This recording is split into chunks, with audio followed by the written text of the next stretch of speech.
The time frame for visitors to present a negative PCR COVID-19 test prior to traveling to Saint Lucia has been extended. Visitors were initially required to provide proof of a negative PCR test 48 hours before boarding a plane. But as of Thursday, July 9th, travelers will be required to obtain a negative PCR COVID-19 test within a week of travel to Saint Lucia. This was one of the many subjects Prime Minister Alan Chasney addressed during an appearance on the Morning Heat on Monday. The bigger implication for the airlines has been the pre-testing. Okay. And we're going to find out because the protocols went out again on Thursday, reinforcing that Saint Lucia was sticking with the pre-testing.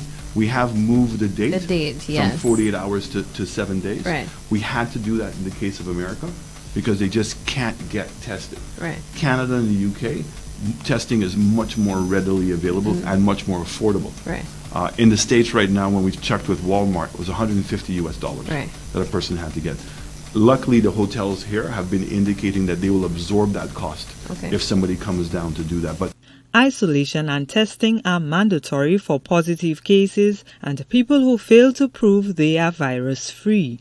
Visitors will be quarantined. The government has instituted a pre-arrival registration process as well as revised protocols for returning nationals. So far, the cost of quarantine has been borne by the state, but this might not be the case in the future. Tourism Minister Dominic Fede says dialogue is ongoing.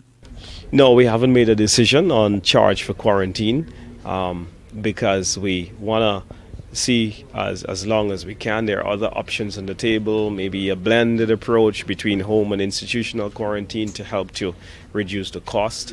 But we haven't made any decision on that yet.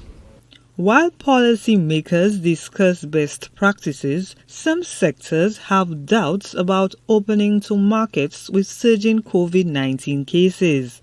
Fede had this to say. I think we have to look at every view that's on the table, and we have to make sure that we, look at the risk involved, be very clinical, be measured about what we do, and to ensure that any move to open also take into account the health and safety of the people of Saint Lucia.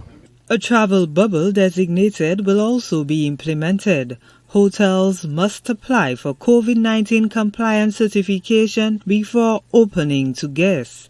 During the first stage of the phased reopening, visitors can only stay at approved resorts. Gina Filippi, HTS News Force.